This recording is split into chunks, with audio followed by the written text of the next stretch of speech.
Beef tongue is a delicacy that many people don't know about. To cook this, I'm going to prepare a special blend, and some of this is going to be added to water together with peppercorns, cinnamon, and cloves, and it's going to be brought to a boil. Turmeric is going to be added, and the tongue is immersed and cooked for a short period just to be able to cut the skin off with a sharp knife. The beef tongue is then cut into smaller pieces, and it's pierced with a fork and marinated. Onion and chilies are sautéed and the pieces of tongue are added. Water is also added and the tongue is pressure cooked. Once cooked, it's sliced and then returned to the gravy briefly before serving.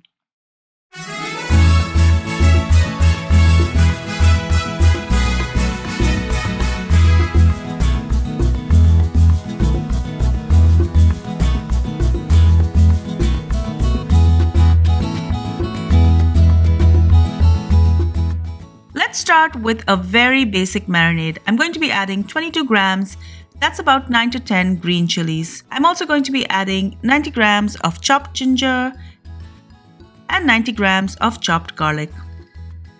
Add 1 teaspoon of cumin seeds, half a teaspoon of peppercorns, and a 2-inch stick of cinnamon. To grind everything together, I'm going to be using the juice of a lime, and I'm just going to grind this to a paste. Now let's start with the tongue. This one is over a kilogram. It's 1,400 grams. This is roughly 3 pounds.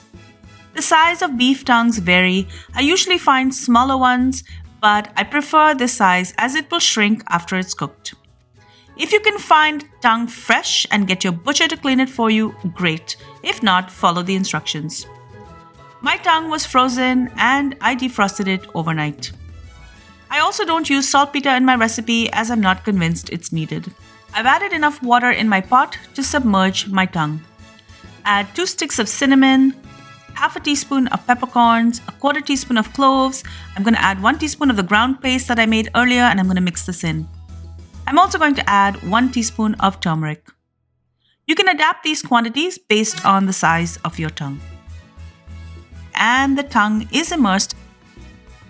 I'm going to boil this for about 20 minutes and after that I'm going to remove it and allow it to completely cool. Once it's cool, I'm going to use a sharp knife. I'm going to slit it.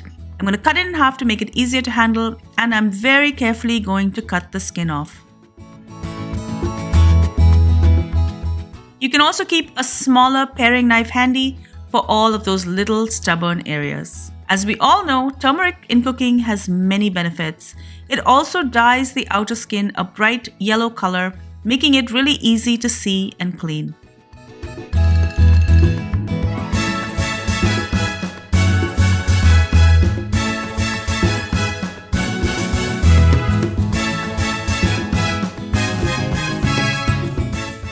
This is what the tongue skin looks like. You definitely do not want to be chewing on this. Once done, I'm going to cut up the tongue into smaller chunks.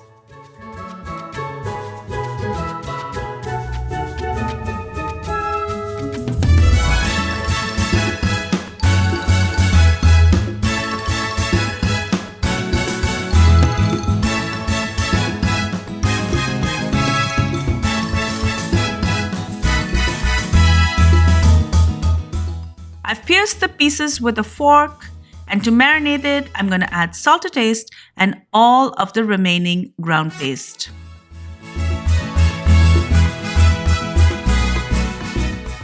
I'm also going to add 1 teaspoon of turmeric, 1 teaspoon of coriander powder, 1 teaspoon of red chili powder, and 2 tablespoons of vinegar, and I'm going to mix this well together. For best results, marinate this overnight. I'm going to add some oil to my electric pressure cooker and I have set this to saute mode. I'm going to add 2 medium onions. This is roughly 280 grams and I'm just going to allow it to sweat before adding in a 1-inch stick of cinnamon, half a teaspoon of cloves, and 6 red Kashmiri chilies. This is roughly about 10 grams. Once the onion has caramelized, I'm going to add in the marinated pieces of tongue. Add some salt to taste and flip the pieces over. Next, I'm going to add 1 cup of water to the leftover marinade and I'm going to pour it over the tongue. I'm going to close my pressure cooker and set this for 20 minutes. If you're using a stovetop pressure cooker, add a bit more water and cook this for 3 to 4 whistles.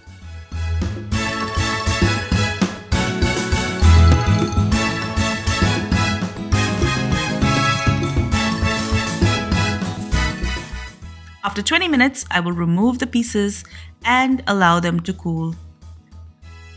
I also have the gravy back on sauté mode so it can thicken. Please note, if you're using an electric pressure cooker, the gravy does tend to be thinner. Once cool, I'm going to slice this with a sharp knife. Now, this step is totally optional and unnecessary, but if I'm presenting this for a special occasion, I like to tie the chunks after they are sliced. This looks much better when you serve it and the slices look more uniformed.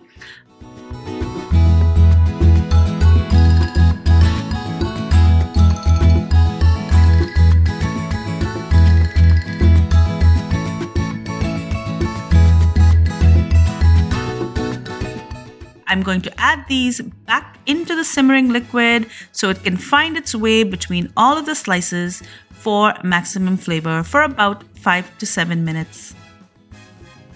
This is then ready to serve with fried potato slices. Enjoy.